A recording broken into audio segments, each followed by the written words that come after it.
그래서 오늘 설교의 제목은 오늘 당장 행복하라입니다. 오늘 당장 행복하라. 행복하다고 그냥 최면 걸지도 말고 미래에 행복할 거야. 지금은 마음이 힘들고 어렵지만 아쉽지만 미래에는 뭔가 있을 거야. 그럼 보상 심리를 행복으로 여기지도 말고 오늘 당장 행복해야 된다 이 얘기예요. 네. 이 영화도 이제 되게 오래된 영화더라고요. 어느새 아이언맨이란 영화가 있었죠. 거기서 이제 주인공 아이언맨으로 유명한 배우가 로버트 다운 주니어입니다. 근데 영화를 보면 그 토니 스타크죠. 주인공 토니 스타크가 그 버거킹 치즈버거를 먹는 장면이 몇 군데 나와요. 근데 왜 그 부자가 그렇게 치즈버거를 먹는 장면을 그렇게 여러 번 넣냐? PPL이지만 네. 근데 왜 그 PPL을 넣냐? 이 사연이 있더라고요. 그 주인공 배우 로버트 다운 주니어가 원래는 젊을 때 마약에 빠져 있었다고 해요. 그래서 마약에 빠져서 방황하고 막 힘들어하고 있는데 어느 날 자기가 좋아하는 버거킹 가서 치즈버거를 딱 먹었는데 아무 맛도 느껴지지 않더랍니다.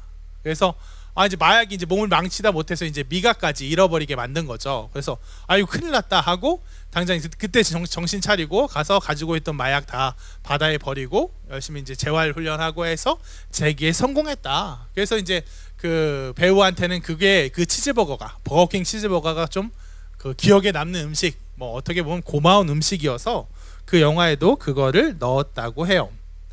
이 얘기에서 보여주는 것처럼 우리가 몸이 망가지면, 우리의 건강이 망가지면은 우리 몸에 신호가 옵니다.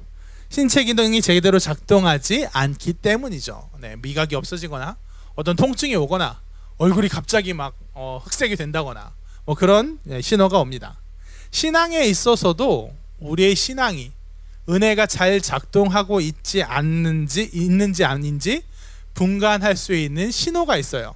그 신호가 뭘까요? 기쁨이 없는 겁니다. 기쁨이 없는 거.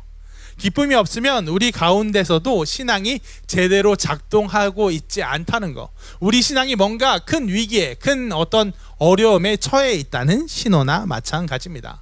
오늘 본문 5장 16절 한번 다시 띄워주실 것도 없죠. 네. 한번 같이 읽어볼까요? 항상 기뻐하라. 항상 기뻐하라요.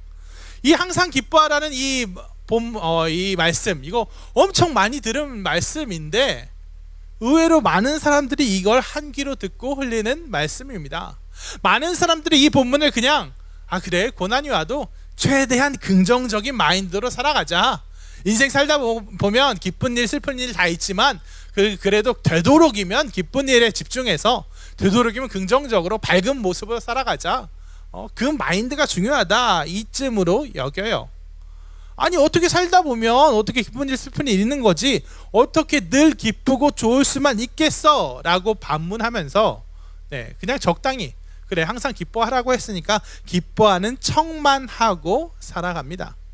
꼭 척만 한다 그래서 꼭 연기를 해서 남을 속인다 뭐 이게 아니라 스스로도 그렇게 속여요.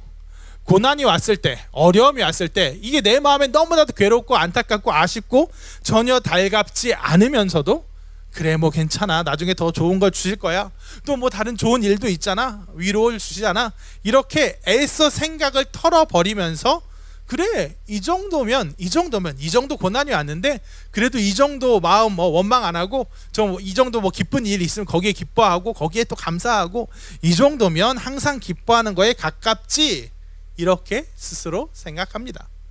또 사역을 감당하면서 사역이 기쁨이 안 되고 그냥 막 계속 힘들기만 한데 그러다 문득 누가 내 마음을 좀 알아준다거나 그 일로 인해서 뭔가 소소하게 좋은 일이 생긴다거나 누구 선물이라도 받는다거나 해서 위로가 되면 그래 이런 부분 이 기쁨에 집중하면 된 거지 이게 기뻐하는 거지 그렇게 애써서 위안합니다. 항상 기뻐하라는 말을 그 정도로 소화하는 경우가 너무 많이 있어요. 그 안에는 어떤 생각이 있냐? 항상 기뻐하라는 걸 무슨 항상 기뻐하라 그래 말은 좋지 말은 좋은데 너무 비현실적인 이야기로 항상 기뻐하기를 힘쓰라 이 정도로 물론 안 되겠지만 열심히 해봐라 하는 일종의 구호로 이해하는 그런 마음이 있습니다. 하지만 여러분 우리는 성경을 하나님의 말씀으로 봤습니다. 그리고 1.1획도 어긋난 바가 없다고 그렇게 고백을 합니다. 그러면 성경에는 절대 그렇게 뻔한 구호와도 같은 말씀은 있나요, 없나요? 없다는 거예요. 여러분, 성경이 말하고 있는 것은 어느 부분, 어느 것 하나 구호가 아닙니다. 무슨 작업 현장에서 불량률 0% 달성합시다. 안전사고 절대 없게 합시다. 안전 좋아 막 이렇게 막 구호 외치는 그런 구호가 아니에요. 물론 안 되겠지만 잘 해보다 보면, 노력하다 보면 의미가 있겠지, 이런 수준의 메시지가 아닙니다. 성경은 늘 뭐만을 말하냐? 진짜만을 이야기하는 거예요.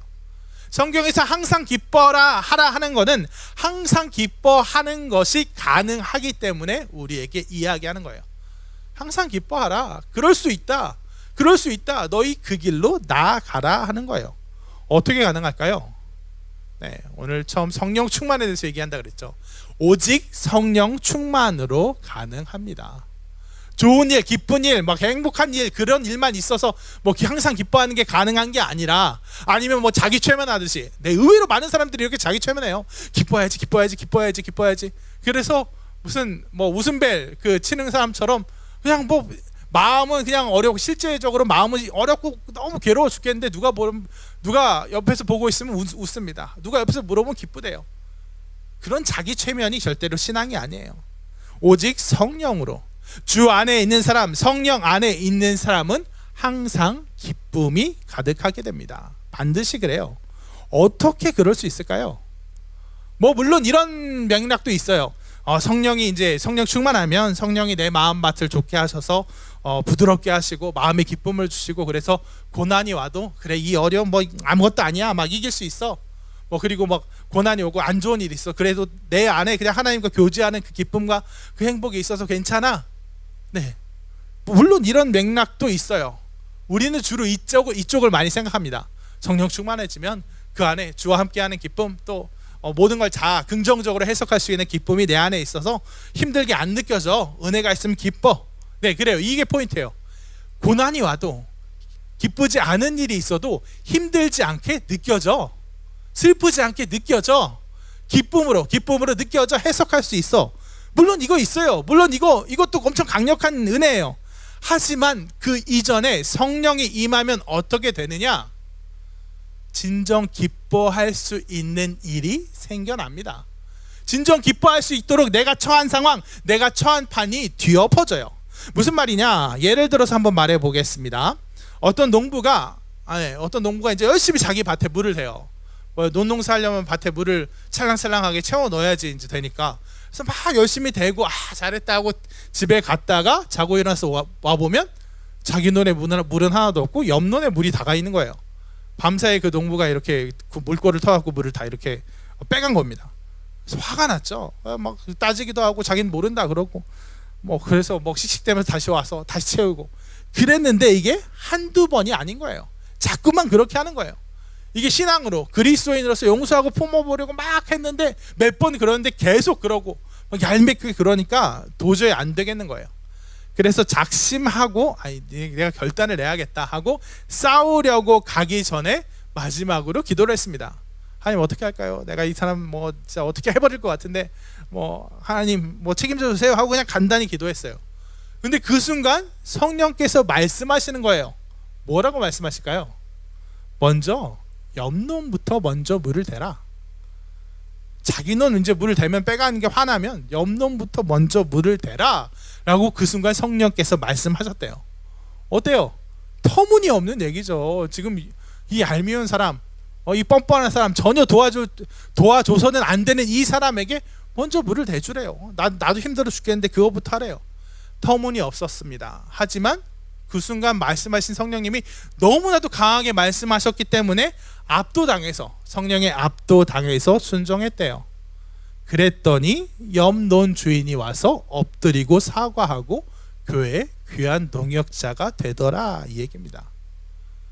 우리 인생, 우리 힘으로 그래, 내가 그리스도를 살아가야지 하고 내 힘으로 그를 용서하려고 하고 참으려고 하고 포용하려고 하고 그러지 마, 타이려고 하고 그러면 안 돼. 그럼 너 그러면 안 돼. 너 그럼 동네에서 왕따 당해. 이렇게 할 때는 어때요? 이것도 귀한 일이에요. 이것도 귀한, 어떻게 보면 헌신이에요. 근데 내 힘으로 할 때는 어때요? 아무 능력도 나타나지 않아요. 나만 힘들어요. 나만 괴로워요. 하나님, 내가 주의 마음으로 주의 명령에 따라 용서하고 사랑하고 포용하려고 했는데 왜 계속 내 마음은 괴롭습니까? 왜 이렇게 어렵습니까? 하지만 성령께서 임하시면 능력이 나타납니다. 내가 할 수 있는 정도의 그 사랑, 내가 할 수 있는 정도의 그 헌신 포용이 아니라 성령께서만 하게 하시는 그런 사랑의 능력, 그런 팔을 뒤엎어버리는 압도적인 능력이 나타난다는 거예요. 손양원 목사님에게 있었고 주기철 목사님께 있었던 그런 사랑의 능력, 내 아들을 죽인 원수를 양자로 삼을 수 있는 그런 사랑 앞에서 이 판도 자체가 바뀌어진다는 거예요. 신앙이든 사역이든 내 힘으로 할 때는 어때요? 고만고만합니다. 내가 가진 걸로 이렇게 나눠서 해야 되니까 내 인생도 꾸려나가야 되고, 또 내가 또 쉬기도 해야 되고 뭣도 해야 되고, 그러면서 이제 내가 신앙 양심이 있으니까 이것도 좀 해야 되고, 내가 이 사람도 좀 섬겨야 되고. 하지만 성령에 힘입어 할 때, 성령 충만한 상태에서 성령이 공급하는 능력으로 할 때 압도적인 능력이 가능한 거예요. 압도적인 사랑이 가능한 거예요. 그리고 비로소 그때 생명을 살리고 영혼을 구원하는 참 기쁨의 일이 일어나는 거예요. 그럼 그 열매로 인해서 기뻐할 수 있는 겁니다. 우리가 이제 주 안에서 주께서 주신 사명을 감당하죠. 감당하는데 어때요? 예컨대 지기로서 소속된 사람들을 품어요. 내 힘으로 하면 어떻습니까? 고만고만해요. 내가 가진 사랑, 포용력, 한계가 있기 때문에 어떻게 하다 보면 인색해지는, 자꾸만 인색해지려 하는 나 자신을 발견할 수밖에 없어요. 이렇게 품었는데 내가 너무 힘들어, 내가 너무 고생스러워, 이 사람 달라지는 것 같지 않아, 뭔가 상황이 뭐 나아지는 것 같지 않고 열매가 생기는 것도 같지 않고 힘든단 말이에요. 소진적이란 말이에요. 그럼 당연히 그렇게 되는 거예요. 어떡하지? 이때부터 이제 명분을 찾는 거죠. 난 이만큼 했는데, 난 이렇게 했는데 어디까지 하면 될까요? 제가 이제 그래도 신앙 양심이 있고 제가 사명자로 책임감이 있으니까 어디까지 하면 될까요? 제가 어디까지 용인하면 될까요? 하고 퇴로를 찾고 출구를 찾습니다. 명분을 찾게 돼요. 그럴 때는 마음에 기쁨이 있을 수가 없다는 거예요. 어때요? 상대도 딱 그 수를 딱 알아요. 그래서 뭐 상대도 예상했던 대로 이 사람은 내 예상보다 더 잘 참네. 그럼 뭐 좀 이 사람은 좀 괜찮은 사람이구나. 이 사람은 예상보다 못하네. 이 사람은 별로 아니구나. 하고 그 사람 평가가 달라지긴 했겠지만 상대에게도 감동이 없어요. 하지만 성령에 붙들려서 하면 내 힘으로 안 하고 놀라운 일을 하게 됩니다. 이렇게까지 나 스스로도 놀랄 정도로 놀라운 사랑의 일을 하게 돼요. 또 나의 부족한 이기심, 나의 부족한 마음, 인격, 이기심, 그런 부족한 성격에도 불구하고 놀라운 일들이 압도적인 능력으로 쏟아지게 한단 말이에요. 내가 이런다고? 이렇게 된단 말이에요. 그럼 어때요? 그 압도적인 은혜가, 나를 장악하고 있는 그 성령의 압도적인 은혜를 그 사람도 알아요. 그 사람도 압니다. 이건 이 사람이 애써서 날 참아주고 있구나가 아니고, 이건 뭐야? 내가 자꾸 논밭에 물 뺐는데 이제 수채 내 논에 물 대주고 있는 모습을 보면 어때요? 압도되는 거예요. 질려버리는 거예요. 그 안에서 항복할 수밖에 없는 감동과 변화가 일어나는 거예요.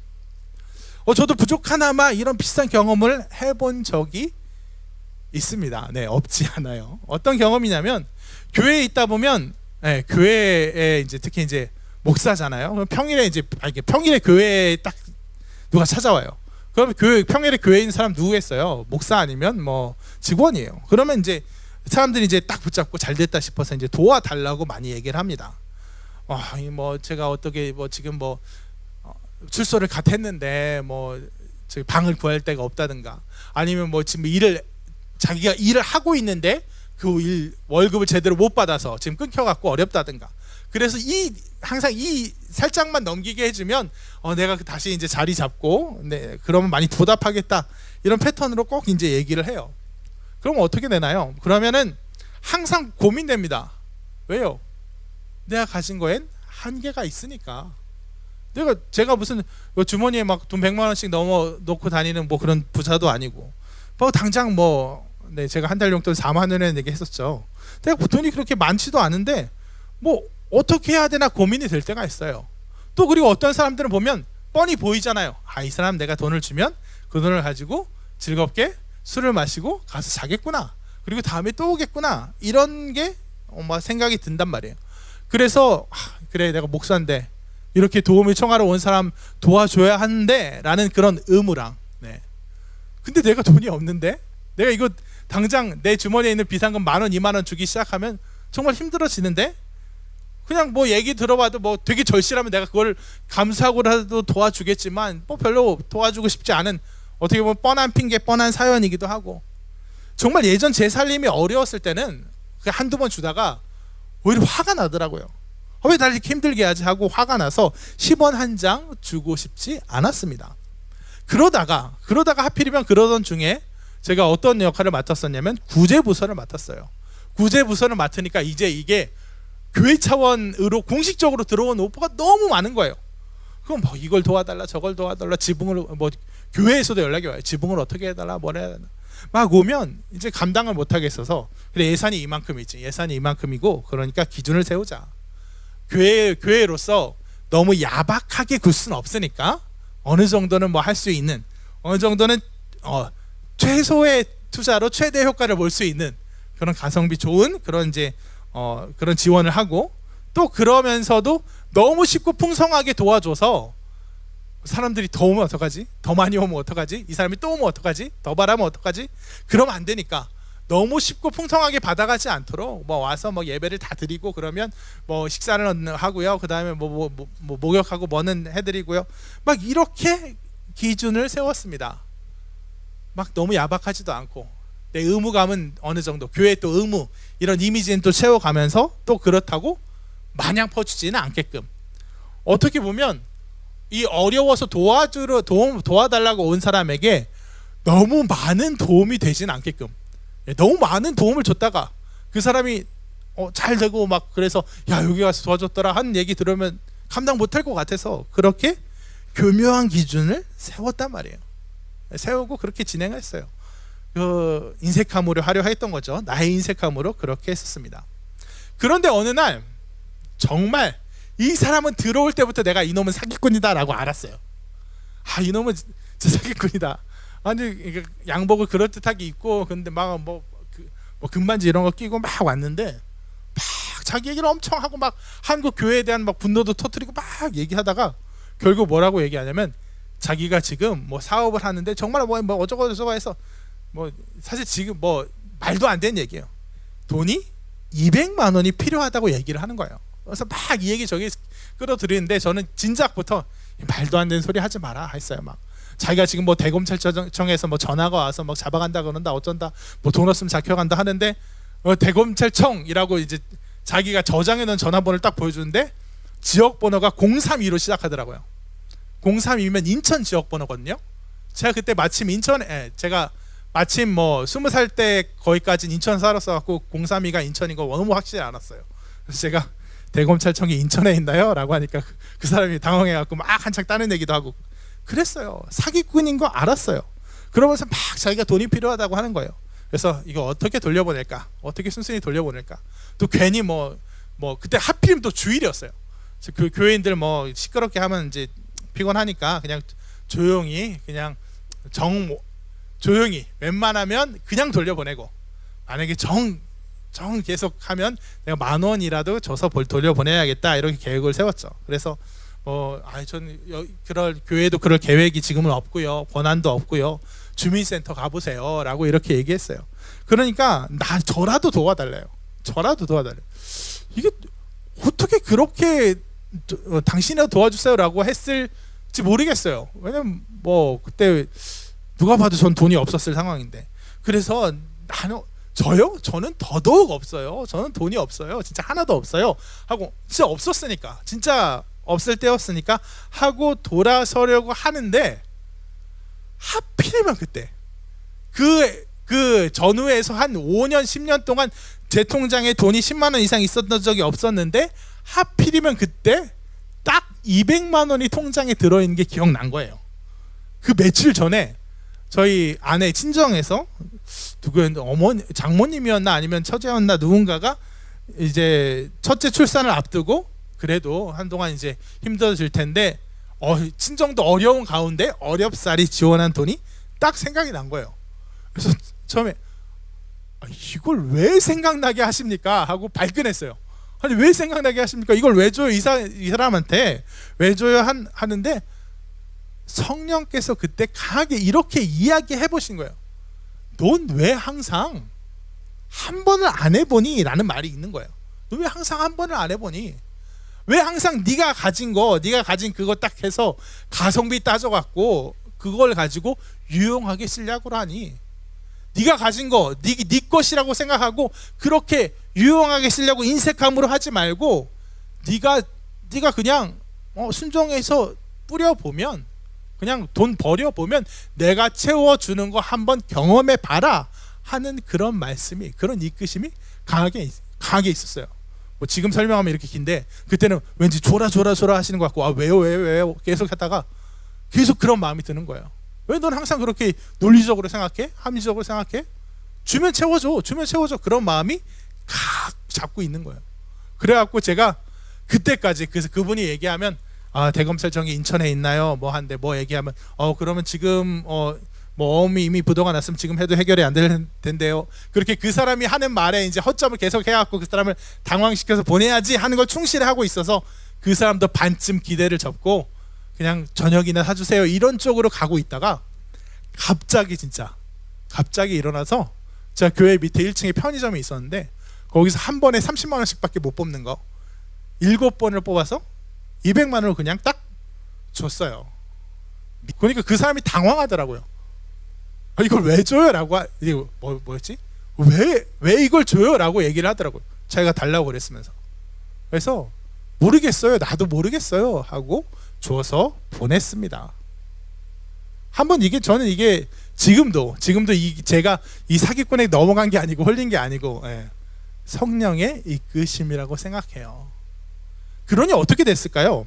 줬더니 감격해서 그 사람이 다음 주에 눈물로 찾아와서 배로 갚고 교회에 출석하고 이랬으면 참 좋았겠지만 절대 그러지 않았습니다. 주고 당연히 연락 두절됐어요. 연락 두절될 걸 알았어요. 근데 근데 성령의 역사는 그 이후부터 일어났어요. 그 200만 원을 주고 저는 이제 집에 들어오면서 걱정을 했어요. 아내한테 어떻게 이야기하지?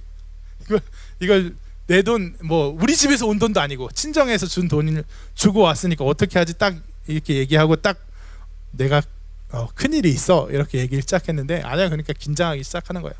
막 긴장해서 뭐 건강 문제냐, 뭐 사역이 어떤 큰 문제냐 막 하다가 내가 200만 원을 누구 줬어 라고 하니까 의외로 아내가 깜짝 놀랐잖아요 그러는 거예요. 건강에 문제 있는 줄 알고 다른 문제 있는 줄 알고 깜짝 놀랐는데 다행이네 그러는 거예요. 아내가 너무 하나님께서 말씀하셨으면 너무 됐어요 잘했어요 하고 너무 순순히 받아주는 거예요. 그때부터 할렐루야 아멘을 경험하기 시작했습니다. 그리고 그 이후부터 사실 당장 주고 당장 이후의 생활비 어떻게 하지 하는 그 모든 순간에 정말 기가 막히게 하나님께서 그 비워진 그 자리 꼬박꼬박 채워주셨어요. 정말 그 이전보다 지금도 생각해도 어떻게 그때 그 사례 가지고 제가 그 당시에 있던 빚도 갚아가면서 뭐 이렇게 살아갔지 싶은데 그때 정말 딱 돈이 떨어질 만할 쯤에 정말 은혜가 있었고 정말 뭐 국가의 어떤 이상한 뭐 일들이 있어서 정말 놀랍게 다 잘 진행이 됐습니다. 그리고 정말 중요한 건 뭐냐면 그 다음부터 제가 나의 인색함으로 사역하지 않는 방법을 배웠다는 거예요. 내가 이제 예산이 있고 어떤 게 있고 그래서 이제 뭐 구제 사역이니 뭐니 사역이 오면 그래 이 뒤에 차차차차 이렇게 있으니까 이 정도 해야지, 나눠서 해야지, 하나하나 세워서 해야지가 아니라 있으면 있는 만큼 그대로 여력을 남겨두지 않는 법. 이 사람이 정말 필요가 있고 도울 필요가 있고 정말 우리의 헌신이 필요하다 그러면 다 쏟아붓는 거. 다 쏟아부으면 그 이후엔 또 다른 은혜가 있는 거를 체험하게 해주셨어요. 그래서 어떤 일이 오든지 사실 저는 한규영 씨한테 되게 미안한데 뭔 얘기를 하면서 한규영 씨가 이게 예산이 좀 이러면 저는 무조건 채워질 겁니다. 더해질 겁니다. 안 되면 내가 그냥 장로님들 돌아가면서 이렇게 손 벌리더라도 채워갖고 오겠습니다 하고 말아버려요. 그럼 이제 한국 형제같이 빈틈없는, 이 회계로서 빈틈없는 사람은 좀 스트레스 받는데 뭐 참아줬으면 좋겠어요. 어딨죠? 참아줬으면 좋겠어요. 네, 아멘입니다. 왜냐하면 우리가 그렇게 여력 남기지 않고 다 하나님의 것이니까 하나님의 것으로, 하나님의 일로, 하나님의 방식으로 쓰면 하나님께서 채워주실 줄 믿습니다. 네, 저는 그때 그것을 체험했습니다. 그때부터 제 안에 제 인색하고, 어떻게 보면 제 인색하고, 뭐 나중에 그래서 모자라갖고 막 일이 틀어지고 그러면 내 책임져야 돼, 그런 계산들 다 내려놓을 수 있는, 어떻게 보면 성령의 역사, 성령의 승리가 제 안에서 선포가 됐어요. 그래서 그냥 하나님 보고 주고 저는 자유할 수 있는 그런 성령의 은혜를 체험했고, 그 다음부터 그 교회, 제가 감당하고 있던 그 교회의 그 구제 사역이, 그 모든 뭐 헌신, 선교, 봉사의 사역이 달라졌어요. 이전까지는 이번에 뭐 하다못해 선교도 이번에 갈 만한 사람 다 뒤져봐야 이번에 10명인, 총 20명인데 15명을 이번에 보내면 다음에 5명밖에, 한 달 바로 2주 뒤에 있는 선교엔 5명밖에 못 가니까 10명 나눠 보내야지, 이렇게 굴러갔을 때 정말 고만하게만 되어 있다면, 이번에 선교 갈 수 있는데 20명이 필요해, 그러면 어떻게든 20명 만들어 보내면 또 20명은 생겨난다. 또 20명 하나님 붙여주신다. 정말 우리 내가 갖고 있는 예산, 우리가 할 수 있는 여력이 이 정도인데, 지금 내어놓을 수 있는 게 이 정도인데, 마치 과부의 두 랩돈이 생각나네요. 두 랩돈이 있는데 그 두 랩돈 한 랩돈 나누지 않고 두 랩돈 다 내놓으면 하나님이 폭포수 같은 은혜로 쏟아 부어 주신다. 저도 깨달았고 교회도 깨달았고, 교회 가운데, 그래서 모든 사역 가운데 여력을 남기지 않는 가운데 하나님이 계속 부어주신 일, 여력을 남기지 않는 가운데 내 능력이 아니라 하나님께서 일하신 역사를 발견했습니다. 그래서 우리가 기뻐할 수 있는 이유가 이거예요. 성령께 붙들려서 하면, 우리가 사역을 감당하고 신앙생활을 할 때 성령에 붙들려서 하면 우리의 고만한 일들이 일어나지 않아요. 성령의 압도적인 능력 가운데 진짜 생명을 살리는 일, 진정 사역의 열매들이 맺어집니다. 그럼 그 열매들이 나를 기쁘게 할 수밖에 없어요. 성령 충만하여야 기뻐할 수 있는 이유, 바로 그 열매 때문입니다. 그리고 다음 17절 한번 볼까요? 17절을 한번 같이 읽어보겠습니다. 쉬지 말고 기도하라. 아멘. 그 기쁨을 위한 비결이 바로 17절이에요. 쉬지 말고 기도하라. 성령 충만을 위해 쉬지 말고 기도하라. 내가 이 일 감당하는 것을 성령에 이끌려서 하기 위해서 쉬지 말고 기도하라. 이 쉬지 말고 기도하라, 이거는 하루 몇 시간 하라. 너 기도 많이 해. 야, 왜 쉬어? 너 지금 1시간밖에 안 했는데 뭐 벌써 힘들어? 쉬지 말고 계속해. 이런 강박적인 메시지가 아니에요. 하루에 몇 시간 이렇게 재라는 게 아니에요. 여기서 쉼은 어떤 쉼이냐? 이런 거 있죠. 이번에는 한번 쉴게요. 건너뛰의 의미예요. 건너뛰 없이 기도하라. 무슨 말이에요? 내가 일상의 문제들이 계속 있어요. 내 인생의 문제들이 계속 밀려와요. 내가 매일매일 삶의 문제들이 있고, 사역을 감당하다 보면 또 매일매일 그 거리들이 있잖아요. 근데 그거를 건너뛰 없이 다 하나님께 맡기라는 거예요. 내가 이건 좀 어려운 문제다 싶으면 하나님께 갖고 가기도 하고, 내가 이건 괜찮을 것 같아 하고 그냥 어느새 내 생각으로, 내 경험으로 그냥 하는 것이 아니라, 내가 처해 있는 모든 상황, 모든 문제를 모두 하나님께 아뢰라. 그래서 그 모든 일들을 하나님의 능력에 힘입어서 하라라는 거예요. 우리는 우리의 상식과 합리성에 너무 익숙하게 길들여져서 살아왔어요. 그렇잖아요. 예수님을 모태신앙도, 저도 모태신앙입니다만, 진정 하나님을 믿고 의지하고 신뢰하고 의탁한다라는 게 뭔지 알기까지, 사실 아직도 제대로 모르지만 알기 전까지 너무 오래도록 우리의 생각, 우리의 경험, 우리의 합리성, 우리의 상식에 기대어서 이렇게 하는 거에 너무나도 익숙해져 있어요. 그래서 계속해서 우리가 이 모든 것을 쉬지 않고 하나님께 계속 맡기는 작업을 하지 않으면 어떻게 됩니까? 갈라디아서 3장 2절과 3절을 한번 읽어볼까요? 갈라디아 3장 2절과 3절 한번 같이 읽어보겠습니다. 내가 너희에게서 다만 이것을 알려 하노니 너희가 성령을 받은 것이 율법의 행위로냐 혹은 듣고 믿음으로냐. 너희가 이같이 어리석으냐. 성령으로 시작하였다가 이제는 육체로 마치겠느냐. 아멘. 성령으로 시작한 사람도 매일매일 하나님께 맡기고 매일매일 성령에 붙들리지 않으면 어느샌가 육체로 끝나고 있어요. 어느샌가 육체로 하는 데에 익숙해져 있어요.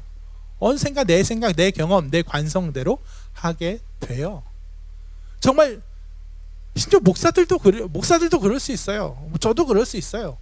뜨거운 소명을 받고 막 뜨겁게 정말 영혼에 대한 사랑으로 나갔다가 어느샌가 이게 너무 편해지는 거, 너무 익숙해지는 거, 그러다 보면 속은 텅 빈 채 그냥 텅 빈 채 그냥 자기 습관대로 해석대로 할 수 있고, 그럼 처음에는 또 그래도 티 안 날 수 있고, 근데 그러다 보면 열매가 없고, 그러다 보면 기쁨이 없고, 그러다 보면 결국 텅 비어버린 자기 자신을 발견하게 된다는 거예요.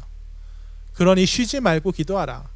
항상 기쁘기 위해서 우리가 사역을 감당하는데 정말 성령에 붙들려서 성령이 주시는 기쁨 가운데 성령이 주시는 능력으로 압도적인 능력으로 열매를 맺고 열매가 주는 기쁨 가운데 항상 기뻐하기 위해서 쉬지 말고 기도하라. 사역을 감당하는데 그저 그냥 내 고만고만한 마음으로, 내 고만고만한 그냥 내가 할 수 있는 순대로 그냥 어떻게 보면 때우듯이 하려고 하지 말고 쉬지 말고 기도하여 성령의 능력에 힘입어서 정말 그 열매를 쟁취해내면서 기쁘게 살아가라 하는 거예요. 개가 토한 것을 도로 먹는 꼴이 되지 않도록 매일의 문제를 하나님께 내어드리는 우리가 되길 원합니다. 그래서 18절 같이 읽겠습니다. 범사에 감사하라. 이것이 그리스도 예수 안에서 너희를 향하신 하나님의 뜻이니라. 아멘. 범사에 감사하라. 이것은 이제 일종의 결론처럼 해석할 수 있겠어요. 범사에 감사하라.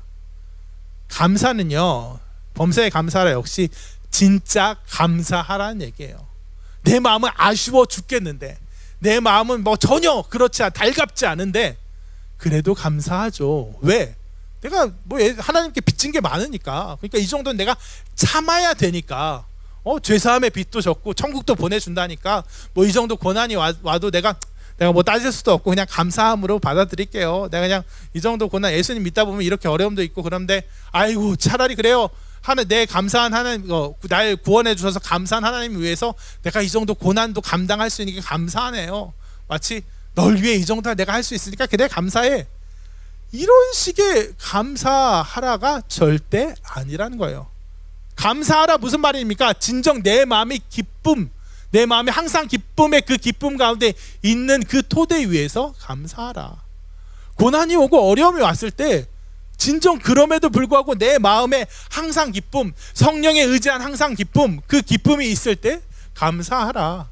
이렇게 어려움이 왔을 때 내 마음 어렵고 아쉽고 진짜 못났지만 그냥 못내 슬프지만 그래 나중에 더 좋은 걸로 주시겠지 하고 그거 잘 믿어지지도 않는 거를 그냥 아리까리 애써 붙들어 가지고 감사인지 보상심리인지 헷갈리는 그런 마음을 가지고 감사라고 부르지 말라는 거예요. 그래요 여러분, 보상심리는 감사가 아니에요. 애써 위안 삼는 건 감사가 아니에요. 감사는 기쁨의 토대 위에서 성령에 붙들린 사람의 성령의 열매를 맺고 사는 사람의 그 열매로 인해서 기쁘고 내 마음의 성령의 능력이 기쁨을 선포해서 기쁜 그 실체적인 기쁨 가운데 감사하는 것, 그게 범사에 감사하는 거예요. 어떻게 보면 그래요, 나중에 더 좋은 걸 주겠지 하고 나중에 행복으로 혹은 예전의 행복으로 예전에 기쁘고 행복했던 하나님 날 구원해 주셨지 그랬었지 그리고 기뻤지 행복했지 그런 예전의 행복으로 그러니까 난 이 정도 지금은 은혜는 좀 떨어졌지만 지금도 감당하지 하는 그런 기억으로서의 행복 아니면 나중에 보상 심리로서의 행복이 아니라 오늘 당장 행복하라. 오늘 당장 기쁘고 오늘 당장 감사하고 오늘 당장 하나님과 내가 동행함이 정말 그것이나 하늘나라 하는 그런 고백 가운데 기쁨과 감사를 고백할 수 있는 것이 바로 그리스도인의 바른 모습이라는 거예요. 그러나 여러분, 성령 충만을 간구하십시오. 성령 충만 다른 어떤 것을 위해서가 아니라 나의 기쁨을 위해서, 우리 기쁨을 위해서, 우리 행복을 위해서 성령 충만을 간구하시기 바랍니다. 성령 충만 없이 사역할 때, 성령 충만 없이 신앙할 때 우리의 마음에 기쁨과 행복이 찾아올 수가 없어요. 정말 오래도록, 사실 정말 오래도록 우리가 구체적인 비전, 구체적인 사명, 정말 힘있게 나아가지 못했던 그런 부분들이 있었는지도 몰라요. 대상들이 구체적으로 안 보이기 때문에 우리의 어떻게 보면 우리의 그 습관 속에 어느샌가 그냥 내 힘으로, 내 역할로, 그래 어차피 크게 뭐 일 벌릴 수 없으니까 고만고만하게 일하는 게 어떻게 보면 벌써 몸에 뱉는지도 몰라요. 솔직히 말하면 제가 약간 느끼고 있어요. 제가 약간 스스로 느끼고 있어요. 이제 청년부 이제 맡고 이제 계획하고 막 뭐 하면서 이제 계획을 다다닥 하고 막 이것도 해봐야지 저것도 해봐야지 뭐 저도 이제 예전에 해봤던 게 있으니까 그 계획을 쭉쭉쭉쭉 나열하면서 이걸 적용하면 좋겠다 하고 있잖아요. 근데 때로는 그러다가 계획을 쭉 놓고 제가 지치는 거예요. 이거 언제 다 하지? 예전에는 되게 기쁘고 행복하게 잘했거든요. 근데 안 하다가 다시 하려니까 또 내가 그 실감 가운데 막 이것 했더니 기쁘고 이거 했더니 기쁘고 열매가 있고 그래서 또 은혜가 있고 감사가 있고 그래서 이것도 해야지 하고 그 막 했던 거를 지금 딱 돌아본 상태에서 그걸 놓고 보니까 이걸 또 어떻게 다 하지? 여기 질려버린 거예요. 성령의 구체적인 붙들림이 없으니까, 그 현장이 없었으니까. 여러분, 그러니 정말 우리 신앙, 개인적인 신앙에서도 그렇고 공동체의 비전과 사명에서도 그렇고 이 일들을 다시 시작하는 게 정말 시급한 문제겠어요. 이것이 하나님을 위해서, 뭐 사명을 위해서도 마찬가지지만 우리가 정말 기쁘고 행복하게 신앙하고 사명 감당하기 위해서 정말 필수라는 생각이 드는 거예요. 정말 이 일을 감당하고 성령 충만해서 감당하고 그 기쁨으로 또 감당하고 쉬지 말고 기도하는 가운데 그렇다고 제가 무리해서 막 사람들 막 무리해서 막 휴가 내라 막 다 뭐 2번 내라 3번 내라 막 이런 스타일은 아닌데 그 은혜 가운데 계속 선순환을 일으켜 갈 수 있는 그런 것들이 우리 청년부에 그리고 우리 각자의 신앙에 너무나도 요긴하다는 생각이 들어요. 그래서 앞으로 지난주에 이어서 또 무슨 이러고 끝 무슨 어마어마한 계획을 발표해야 될 것 같은데 아직은 그런 거 구체적으로는 뭐 논의 중이고요. 그 가운데 우리의 마음가짐을 먼저 바꾸었으면 좋겠습니다. 성령 충만을 향해서 우리가 성령 충만으로 할 수 있는 많은 사역과 그 사명 가운데 하나하나 나가서 기쁨으로 나가고 은혜로서 나갈 수 있는 우리가 되기를 진심으로 소원합니다. 말씀을 정리하겠습니다. 우리는 기뻐해야 합니다. 항상 기뻐해야 합니다. 범사에 감사해야 합니다. 오늘 당장 행복해야 합니다. 그러지 않으면 우리 가운데는 문제가 있는 거예요. 우리 신앙에 문제가 있는 거예요.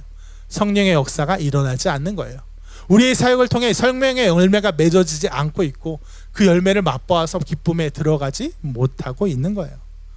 그러니 여러분 어느새 고만고만하게 그냥 신앙하고 고만고만하게 사역 감당하고 있는 우리의 모습이 우리 스스로 볼 때 발견이 된다면 그 부분에서 정말 당장 단절을 선언하고 기도함으로 쉬지 않고 기도함으로 일어서십시오. 그래서 하나님께 모든 것을 의지하십시오.